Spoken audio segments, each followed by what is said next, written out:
Je vais tout faire tomber.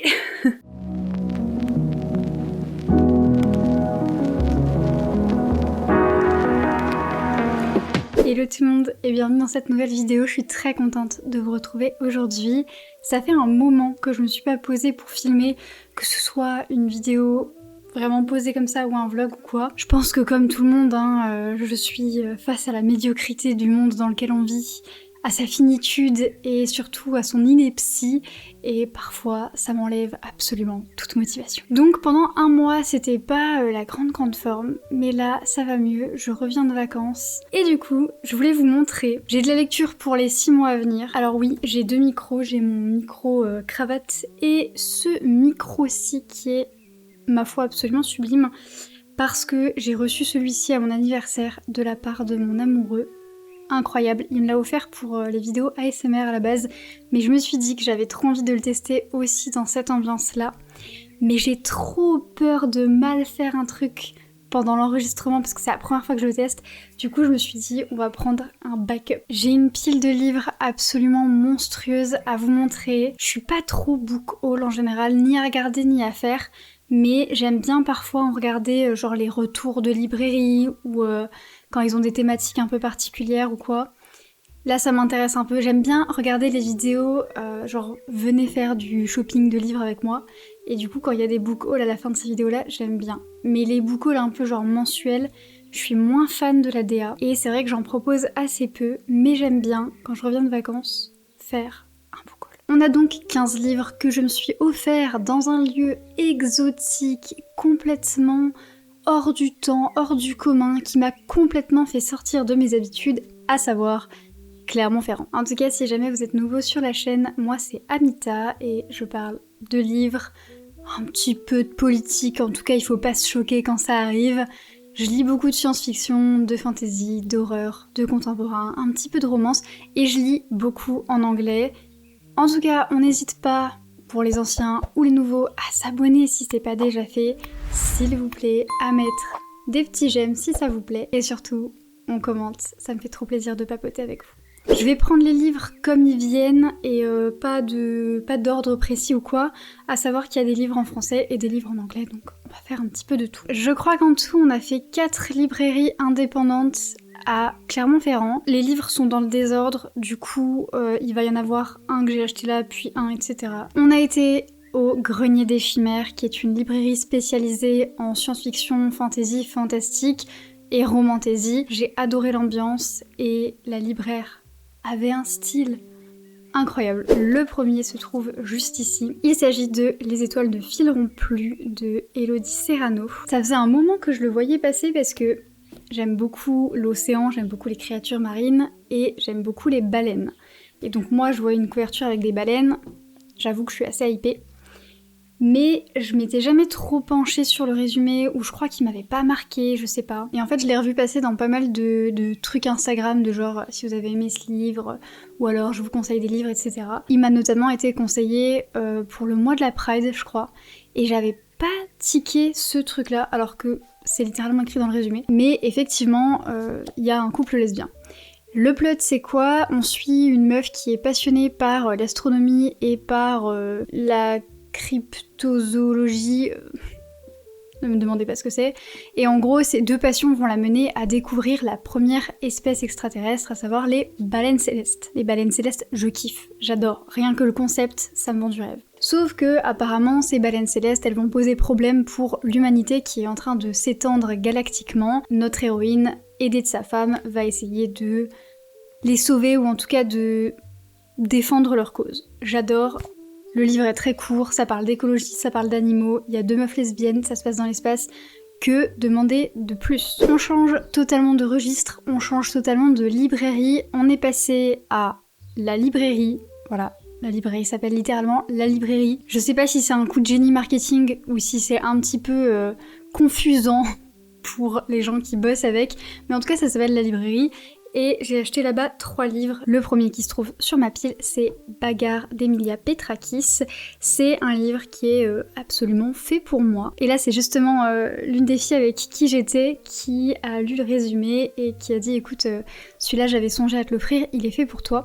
On suit une meuf qui fait du MMA depuis très longtemps, sauf qu'un jour, elle perd un combat qui était hyper important et elle commence à douter un petit peu d'elle-même et de tout ce qu'elle croyait être des certitudes jusqu'alors. Et elle se demande pourquoi est-ce qu'elle doute d'elle. Est-ce que c'est à cause de la fin de sa carrière qui approche ou est-ce que ce serait à cause d'un message lui demandant de venir auprès de son père, à qui pourtant elle ne parle plus depuis des années. J'ai commencé la boxe l'année dernière, j'adore ça, je suis quelqu'un de très très nerveux et c'est vrai que ça m'a beaucoup aidé à contenir ma nervosité, à la diriger correctement, à me sentir plus sûre de moi aussi dans ma colère et dans la gestion de ma colère, et également dans la rue quand il peut m'arriver de répondre à un homme qui tente de faire du harcèlement de rue. Au moins maintenant je me dis je sais me battre. Alors, il ne faut pas se mettre en danger, on est bien d'accord. Et puis les dynamiques familiales, notamment avec les papas, ça m'intéresse toujours, je pense que je vous en ai déjà assez parlé, donc je suis très curieuse de ce livre. On en parle, l'édition française, c'est quoi, y a pas de budget ? Bon, vaste sujet, la sobriété française. Décidément, tout est rangé dans le désordre puisqu'on passe à une 3e librairie qui est celle que, je pense, j'ai dévalisée le plus. Pour ma défense, j'ai une excellente raison d'avoir dévalisé cette librairie. Parce que là, vous voyez ma pile et vous vous dites, la meuf n'a pas accès à une librairie chez elle ou quoi ? Si, bien sûr que si. Il y a certains livres, j'avoue, c'était de l'excès de zèle, je me suis dit je les prends ici et je les mets dans ma pile à lire. Là, on a été dans une librairie de livres étrangers et notamment en grande majorité de livres anglais. Et moi, je lis beaucoup en anglais et c'est vrai qu'à Metz, on n'a plus de librairie de livres en anglais. Elle a fermé il y a peut-être 6 ou 7 mois, quelque chose comme ça, peut-être un peu plus, parce que la dame prenait sa retraite. Donc, il y a un business à prendre. Mais du coup, j'avoue que j'ai fait une énorme réserve dans cette librairie qui s'appelle Emma's Bookshop, qui est super mimi, toute petite, mais avec une sélection super sympa. Et j'ai trouvé des livres. Alors, vous allez voir qu'il y a un espèce de fil rouge. En ce moment, j'ai une obsession pour l'obsession. J'ai adoré le film Obsession, donc voilà. J'adorais déjà les thématiques de l'obsession, ce qui fait que j'ai eu envie d'aller voir le film. Mais je pense que le film, il m'a mis dans un truc, là. Il y a aussi pas mal un fil rouge, influence, célébrité, et il y a des livres qui connectent absolument tout ça, et c'est merveilleux. Et on retrouve notamment super fan de Jenny Tinwizang. Attendez, Tinwizang, je ne sais pas, je ne suis pas sûre de bien prononcer son nom. Je ne connais absolument pas l'autrice, est-ce qu'elle est américaine d'origine coréenne, je ne sais pas du tout. En tout cas, il me semble que le livre est écrit en anglais de base, que c'est pas une traduction. L'histoire, c'est celle de Minnie qui s'ennuie dans sa vie d'étudiante jusqu'au jour où elle va découvrir un boys band, je crois que c'est un boys band de K-pop. Ma petite star, tu veux tester le micro ? Oh là là, viens rester avec moi. Et elle va devenir absolument obsédée par l'un de ses membres, et à côté on suit justement l'autre point de vue, celui du membre du groupe de K-pop, qui lui est complètement accro à l'adoration des fans. Et je pense que ça peut être assez chouette dans l'exécution et dans les thématiques. J'en avais absolument pas entendu parler, je l'avais vu passer nulle part, mais je suis trop curieuse, j'ai hâte, j'adore la thématique et je suis très contente de découvrir des choses. On reste dans la même librairie, mais pas le même jour. J'avoue, je suis pas très sérieuse, mais j'y suis retournée genre 2 ou 3 jours après pour racheter un livre. Pour ma défense, c'est parce qu'on attendait d'autres livres qu'on avait commandés et on voulait savoir s'ils étaient arrivés. The Ocean Would Paint Me Blue de Zulfa Katou. Vous reconnaissez peut-être son nom puisque c'est l'autrice de As Long as the Lemon Tree Grows, donc Tant que les citronniers fleuriront, que j'ai toujours pas lu, mais j'arrête pas d'en entendre parler, tout le monde l'a adoré. C'est une autrice syrienne, si je dis pas de bêtises, ou alors elle est genre américaine d'origine syrienne. En tout cas, son livre parle de personnages syriens, et je voulais absolument lire Les citronniers, mais en fait je pense qu'il y a eu un espèce de truc où tout le monde en parlait, et du coup ça m'a un peu mis... je sais pas, la pression, genre... C'est terrible quand je fais ça, vraiment c'est terrible, je me prends pour qui ? J'ai trop envie de lire des trucs différents et de pas être comme les autres. C'est même pas vrai, quand on me file un livre dont j'ai jamais entendu parler, je suis un peu suspicieuse comme ça. En tout cas, celui-ci, c'est son dernier en date, il est super beau, il y a des méduses sur la couverture et une mention de l'océan. Que demande le peuple ? J'adore l'océan, j'adore les méduses, c'est mon animal préféré. Je suis dans l'obligation contractuelle d'acheter chaque livre sur lequel figure une méduse. Ici, on suit une jeune fille qui porte le hijab, et dans sa nouvelle école, ça va lui porter préjudice, genre des regards de travers, de la discrimination, etc. Qui plus est, son nom, pareil, va rendre ses camarades un petit peu suspicieux, et elle va devoir évoluer dans ce contexte raciste et discriminant et oppressant, tout en essayant de vaincre le deuil. Je sais pas de qui, mais j'ai une petite supposition. Je pense que j'ai pas besoin de présenter le prochain livre. Je pense que je n'en ai pas besoin, mais je vais le faire quand même. Il s'agit de Heartstopper de Alice Oseman, le dernier volume, donc le tome 6. Après, malheureusement, je crois que j'ai un peu oublié ce qui se passait dans les tomes précédents.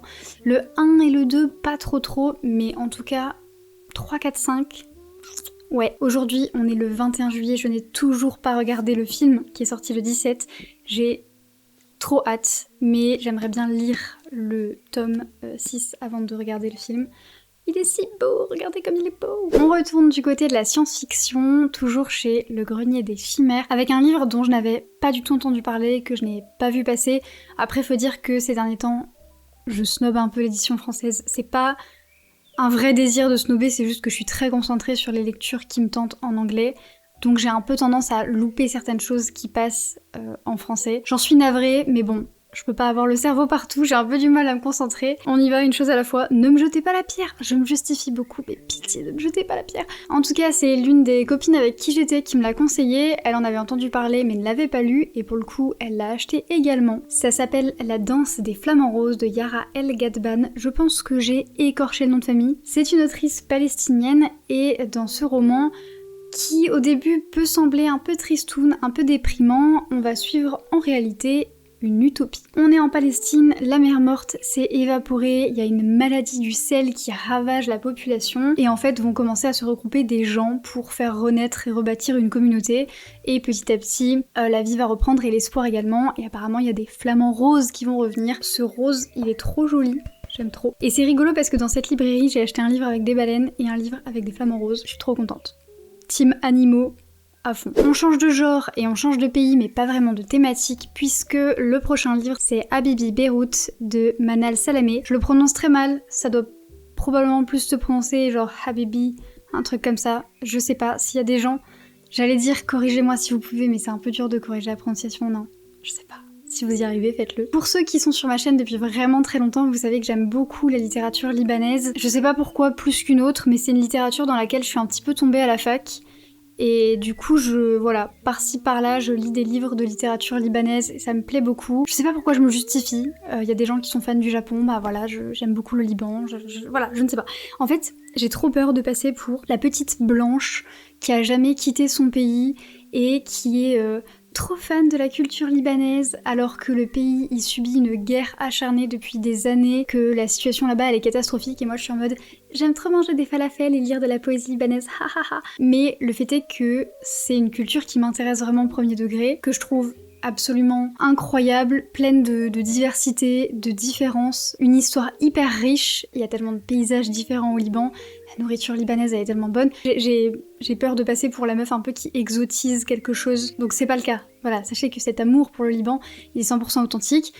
J'y ai jamais mis les pieds et je pense que dans la situation actuelle, ça ne sera pas possible, surtout que je préfère ne pas prendre l'avion, donc il y a un peu un truc aussi où je voyage beaucoup à travers les livres pour éviter de prendre l'avion, et donc l'une de mes destinations de rêve c'est le Liban, donc voilà, on y va comme ça. Et donc je me suis dirigée vers ce livre puisque j'aime beaucoup la littérature libanaise, et la première phrase c'est je me suis réveillée un matin et j'ai rêvé que je ne parlais plus arabe. Ça déjà ça m'a happé, le truc de quand tu fais partie de deux cultures, que t'as une histoire qui est double, que ce soit dans voilà les langues que tu parles, ton héritage culturel, genre un parent d'un pays et un d'un autre, ou que toi-même t'as beaucoup déménagé dans ta vie d'un pays à l'autre, je trouve que c'est super fascinant et triste la manière dont on traite les gens comme ça, mais hyper fascinant le truc d'avoir deux sortes d'identités, de ne pas en perdre une. Vous voyez, il faut à tout prix s'intégrer dans l'une, mais du coup on risque de perdre la première, et c'est un jonglage qui a l'air super difficile à faire, et j'aime beaucoup lire sur cette thématique-là. Encore une fois, genre c'est un sujet qui m'intéresse beaucoup et j'ai trop peur de faire la petite blanche là qui a jamais quitté sa Moselle natale, je vous jure. Dans le résumé, ils disent que Amal, elle revient au Liban pour faire des papiers d'identité, ça fait genre 17 ans qu'elle vit en France, et en fait elle va être obligé de prolonger son séjour pour différentes raisons. Et ici, il y a une phrase assez belle qui dit souvenez-vous, Amal, en France comme en Liban, vous serez toujours arabe et surtout musulmane. Je pense qu'on va aborder les thématiques de la discrimination, du racisme, etc. Et un peu le truc de tu peux vivre en France pendant 20 piges, tu seras toujours l'étrangère de service. En fait, au-delà de la peur de je veux pas passer pour la petite blanche qui exotise des histoires ou des cultures ou quoi, c'est surtout je veux absolument me renseigner et écouter et lire les voix des personnes concernées, comprendre, leur laisser la parole, leur donner la parole, mettre en avant leurs paroles. Aussi, quand toutes ces choses-là ne sont pas possibles, comprendre leurs mots pour être une bonne alliée. Je vous jure, des fois je parle de certains livres et je me dis il faut que je me justifie de ouf. J'ai tellement peur que des mots que je dise soient sortis de leur contexte ou qu'on se dise mais pour qui elle se prend, parce que finalement j'ai peur de ça, parce que je pense que moi-même des fois je fais ce genre de remarques de me dire ah mais pour qui elle se prend cette petite bourgeoise blanche qui n'a jamais quitté son appartement. Et en fait, je pense qu'on peut me faire des reproches à moi aussi. Le tout, je pense, c'est de réussir à se remettre en question et à dire ok, là, ce que j'ai dit, c'est pas correct pour telle ou telle raison. Ok, là, je pensais pas que tel ou tel mécanisme, il était raciste ou quoi, et maintenant je le comprends, j'écoute et je le referai plus. Un sujet qui m'intéresse beaucoup en ce moment, et si vous avez des recos, que ce soit podcast, livres, séries YouTube ou quoi là-dessus, n'hésitez pas à les donner. Décoloniser son langage, décoloniser sa façon de voir et de penser. Et en fait, il y a plein de choses dans notre langage même de la vie de tous les jours qui sont issues de notre culture impérialiste, de notre culture hyper européano-centrée, américano-centrée, très dans le colonialisme, etc. Plus tu t'intéresses, plus tu t'ouvres et plus tu essayes de faire bien, plus t'es conscient des choses que tu fais encore mal. Je sais pas si ça fait sens ce que je raconte. Et en fait, c'est ok de dire encore des bêtises ou de faire encore des bêtises. L'important, c'est d'écouter quand on nous dit « attention !» Donc voilà, n'hésitez pas à me reprendre si jamais des fois je dis des bêtises ou quoi, et à me donner des sources, des documentations un peu intéressantes et tout, ça me ferait trop plaisir. On change de registre, on part sur quelque chose d'un peu différent, un livre en anglais, il s'agit de This Immaculate Body de Emma Van Straten. Je connaissais absolument pas ce livre, mais en fait j'avais un autre livre de l'autrice dans ma wishlist qui s'appelle Creep, qui parle de quelqu'un qui stalk quelqu'un d'autre, je crois. Enfin, je sais plus, mais je sais que vraiment le plot me plaisait de fou. Et en fait, j'ai trouvé celui-ci à la librairie à la place, de la même autrice, avec une thématique, ma foi, assez similaire, je trouve, et qui rentre plutôt pas mal dans ce qui m'intéresse ces derniers temps. On suit Alice, qui est amoureuse de Tom. Alors, j'ai du mal à comprendre dans le résumé si c'est sa femme de ménage ou si elle fait le ménage dans son appart sans y être autorisée. J'ai l'impression que c'est sa femme de ménage. Ils se sont jamais rencontrés, mais elle est amoureuse de lui parce que elle a l'impression de le connaître via ce qu'elle voit de son appartement et ce qu'elle nettoie derrière lui. Sauf que lui, il la connaît absolument pas. Et elle a absolument envie que Tom tombe amoureux d'elle aussi. Pour ce faire, elle va donc essayer de manipuler un petit peu le destin, manipuler un peu la situation. Ça parle donc d'obsession. Vous l'aurez bien vu, ma nouvelle thématique préférée. Et ça a l'air de jouer un petit peu avec des thématiques à la limite de l'horrifique. Et franchement, je sais pas, le savon sur la couverture, il m'a donné trop envie. Il est super ASMR, genre vous voyez les vidéos où il coupe du savon ? 100% c'est ça. Je vous ai parlé de ma nouvelle passion pour les livres qui parlent d'obsession, certes, mais également d'influence de YouTube. C'est un milieu qui me fascine de manière un petit peu dérangeante. Dixit, la meuf qui est en train de faire une vidéo sur YouTube. C'est trop bizarre. En fait, la frontière entre le on produit du divertissement et on papote avec des gens et je filme absolument toute ma vie et je mets en scène des trucs, en fait elle est tellement floue et rapide, ça me fascine beaucoup. Et ce qui me fascine d'autant plus, c'est bien sûr les créateurs de contenu lifestyle / famille, parce que ça vraiment, la monétisation de l'intime et du privé, ça me fascine. Sans jugement, aucun sans jugement. J'ai donc acheté un livre que tout le monde a lu, en tout cas en anglais, je pense que ça ne saurait tarder en français. Franchement, s'il n'est pas traduit l'année prochaine, je sais pas ce qui se passe. Yesteryear de Caro Claire Burke. On suit une influenceuse tradwife, donc elle fait beaucoup de contenu sur le fait d'être une femme au foyer, un peu en mode On reprend les codes des femmes au foyer des années 50-60 et on les met au devant de la scène, on les glamourifie, on rend ça super stylé, super à la mode et trop life goal, etc. Sauf qu'elle va être basculée dans les années 1800 et elle va être forcée de vivre la vie dont elle vantait elle-même les mérites. J'ai fait exprès de pas trop regarder les vidéos de gens qui étaient sortis sur le sujet parce que à partir du moment où j'ai vu de quoi parlait le livre, je me suis dit je veux le lire. C'est de la satire et j'ai l'impression qu'avec ce livre, ça passe ou ça casse. De manière générale, la satire, ça passe ou ça casse.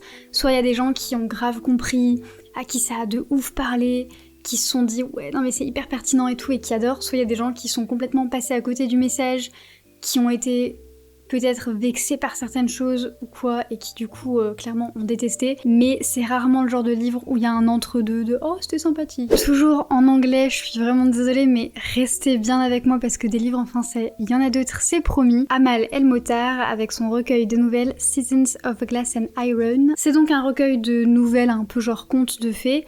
J'adore Amal El-Mottar. Je suis un peu mitigée sur ce livre parce que j'avais deux options. Soit j'attendais que ce soit potentiellement traduit un jour, soit je le lisais en anglais, au risque peut-être de ne pas trop comprendre, parce que Amal El-Mottar, j'ai adoré la traduction de Les Oiseaux du Temps qu'elle a écrit avec Max Gladstone.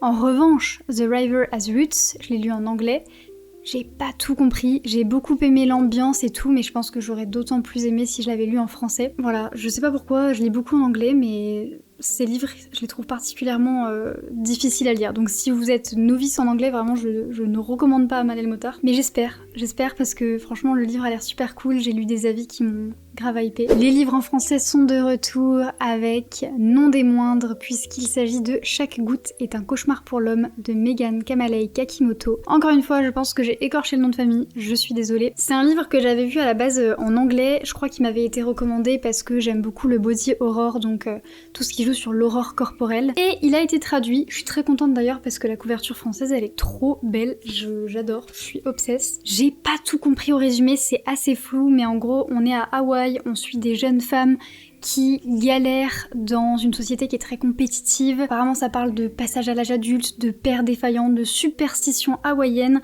de coming out. Tout ça se mêle avec du body horror. On a également été dans la plus grande librairie de Clermont-Ferrand, qui ma foi est une librairie indépendante mais qui a des vibes très similaire à une Fnac, puisqu'il s'agit de la librairie Les Volcans. Mais j'ai quand même acheté un livre parce qu'il y avait un livre que je cherchais en particulier et je l'avais pas vu dans les autres librairies. Je me suis dit là c'est sûr qu'il y sera. Ça a l'air triste à crever, ça a l'air long, dense, un peu oppressant. Je pense qu'il faut que je le lise quand je serai dans un bon mood. Contre un monde sans amour de Suzanne Aboulawa.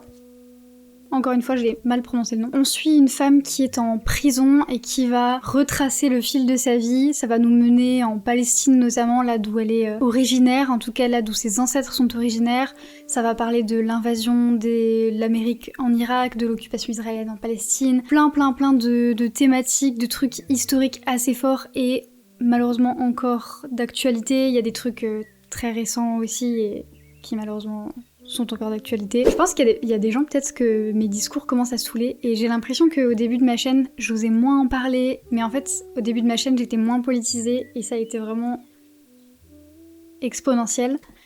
Et j'avais de temps en temps des commentaires en mode y a pas à parler de ça, quitter pour parler de ça et tout, alors que franchement j'essaye toujours d'être hyper... Dans mes vidéos, je suis pas la même personne que dans la vraie vie, hein. Je peux vous jurer que si dans la vraie vie on a un débat, je peux vite devenir un peu nerveuse en mode mais non ça c'est n'importe quoi. Je reste très respectueuse et je déteste le conflit, donc je vous parlerai bien de ma personnalité mais c'est pour un autre jour. Mais en vidéo clairement j'essaye d'être plus calme, douce, j'ai pas envie de heurter les gens, je sais pas qui j'ai en face de moi donc je prends tellement de pincettes et je sais qu'il y a des gens que ça saoule que je prenne autant de pincettes, on me l'a déjà dit, on m'a dit tu prends tellement de pincettes que c'est chiant. Et du coup, j'arrive pas et je me dis en fait tu plairas jamais à tout le monde, donc autant dire ce que t'as envie de dire. Surtout qu'aujourd'hui, je trouve qu'on est arrivé à un stade où les gens qui ferment encore les yeux, j'ai du mal à comprendre, voire à tolérer. Et je peux comprendre que des fois on a besoin de répit et de se recentrer un peu sur juste soi parce qu'on peut pas sauver le monde tout seul. En fait c'est à double tranchant. En même temps je pense que ça peut faire partir des gens de cette chaîne et d'un autre côté, tant pis. Et ça peut peut-être faire venir des gens qui peut-être recherchent ce genre d'engagement. Mais sachez que ça me met super mal à l'aise. En fait, en temps normal, ça me met pas du tout mal à l'aise de parler de mes convictions, de ce que je crois être juste, mais sur internet, ça me fait très peur, parce que je sais que les gens, ils peuvent être très véhéments quand ils sont pas d'accord avec vous, et je sais qu'il y a des gens, ils peuvent venir sur ta chaîne, c'est tes valeurs, c'est ta chaîne, et ils peuvent quand même venir te mettre de la haine dans la tronche. Au pire, regarde pas mes vidéos si vraiment ça te saoule ce que je raconte. Donc ça me fait un petit peu peur. Alors que dans la rue ou dans la vie en général, limite, je suis en mode provocation, tu vois, je suis en mode ouais, je suis végane, y'a quoi? Wow, j'ai mis une ambiance, je te raconte pas comment c'est lourd. C'est pas grave, rassurez-vous, on va changer de vibe tout de suite. On va partir sur de la science-fiction, on va partir sur de la réécriture de classiques, on va partir sur Gatsby le Magnifique. Qu'est-ce qui vous plaît dans Gatsby? Est-ce que c'est le contexte historique, années folles, prohibition, etc. Si c'est le cas, passez votre chemin parce que vous ne retrouverez pas ça dans cette réécriture. Il s'agit de Local Heavens de K.M. Fajardo. C'est donc une réécriture de Gatsby, mais dans le futur, je crois on est en 2075. On est en 2075 et Nick Carraway, c'est un hacker, je crois, un truc comme ça. Et du coup, Gatsby, il est super riche et faut découvrir ses secrets. Bref, la même chose. Le petit twist sur la réécriture, en dehors du fait que c'est dans le futur, c'est que Nick Carraway, il est racisé, il est d'origine philippine, ça se dit. Il vient des Philippines. Voilà, on va dire ça, c'est mieux. Bon, la meuf perd son français, c'est pas possible. J'adore Gatsby, c'était l'un de mes classiques préférés quand j'étais plus jeune, et aujourd'hui, chaque réécriture de Gatsby me ravit le cœur, plus que la précédente. Je dis ça, j'en ai lu qu'une pour l'instant, mais c'était une incroyable lecture. C'était Les Beaux et les Élus de Niveau que je ne saurais recommander assez. En tout cas, celle-ci, elle a l'air vraiment géniale. J'ai trop hâte, elle a pas été traduite pour l'instant, alors que Les Beaux et les Élus, bien sûr, est disponible en français, donc je vous le conseille. Je vous prierai de m'excuser, mais l'une de mes précédentes obsessions vient de me rappeler, et désormais, elle me hante à nouveau. Il s'agit de l'obsession pour le cannibalisme. Oui, dit comme ça, c'est super chelou. C'est pas une obsession personnelle, genre, c'est surtout dans les livres. Moi, je vais pas faire ça dans la vie de tous les jours. J'aime beaucoup les livres qui parlent de rapport à la nourriture dans une thématique horrifique, du rapport au corps, du rapport à ce qu'on consomme. Je trouve ça super intéressant. Avec What Hunger de Catherine Dang, on est parfaitement dans la thématique. On suit une jeune fille qui est fille de parents immigrés vietnamiens. On est dans un contexte familial qui est parfois assez oppressant, avec des attentes très fortes de la part des parents, puisqu'ils ont quitté un pays pour offrir de meilleures opportunités à leurs enfants. Donc il y a beaucoup d'attentes et la jeune fille, elle se sent en infériorité par rapport à son grand frère. Un jour, il va se passer quelque chose à une soirée qui va réveiller en elle une faim insatiable de chair. On arrive déjà au dernier livre et c'est bien parce qu'on finit sur une note très douce, très positive et très calme avec une petite histoire d'amour toute mignonne. Alors oui, le livre est en anglais, mais c'est un roman graphique, c'est du contemporain, c'est une romance. Donc je trouve que c'est des choses qui sont assez simples à lire en anglais quand on n'a pas un niveau non plus qui est fou. C'est bien de commencer par des romans graphiques parce qu'il y a moins de mots, parce que les images peuvent vous aider à comprendre, etc. Lovely Recipe de Mira Rose Nino. C'est trop beau, la couverture est super jolie. Je vais essayer de vous montrer un petit peu. C'est une histoire d'amour lesbienne. Les deux meufs, elles sont en fin de lycée, je crois.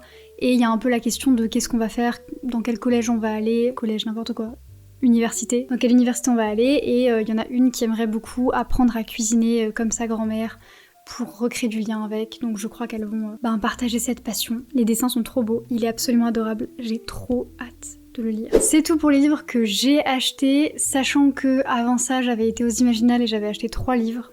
Bon alors ça va, 3 livres c'est pas excessif, vous me direz. Et j'ai un rythme de lecture qui est pas trop dégueulasse, et j'achète assez peu de livres hors salon, hors vacances, etc. Ça fait, je pense, 2 ans maintenant que je suis plutôt raisonnable. C'est pas forcément un choix, voilà, c'est la France de Macron, t'as pas de thunes. J'achète toujours dans des librairies indépendantes, et j'essaye de faire attention aux éditeurs que j'achète, mais voilà. Je suis pas la mieux renseignée sur le sujet, mais bon, avec Bolloré qui possède la moitié de l'industrie de l'édition, c'est un peu compliqué en ce moment. Et j'avoue que je sais pas comment soutenir au mieux, parce que ne plus acheter dans certaines maisons d'édition, c'est ne pas donner d'argent à Bolloré, mais c'est aussi ne pas donner d'argent potentiellement à des éditeurs, à des auteurs, à des distributeurs. Si vous savez comment faire, dites-moi. Et écoutez, sur ce, je vous dis à très bientôt pour une prochaine vidéo. J'espère que cette vidéo vous a plu, même si Voilà, j'avais rien d'intéressant à dire sur les livres vu que je les ai pas encore lus, mais je trouvais ça sympa, ça fait un peu genre on fait un tour de librairie ensemble, un peu entre copains-copines. N'hésitez pas à me dire s'il y en a certains que vous avez lus. Si vous avez pas aimé, le dites pas, sinon j'aurai la flemme de les lire. Non, je rigole, donnez votre avis, qu'il soit positif ou négatif, ça m'intéresse toujours. Et si jamais il y en a d'autres que vous souhaitez lire aussi, peut-être qu'on peut se motiver ensemble. J'espère que vous allez bien, aussi bien que possible, en tout cas en 2026. Je vous souhaite une très belle semaine, de très belles lectures et beaucoup de positif.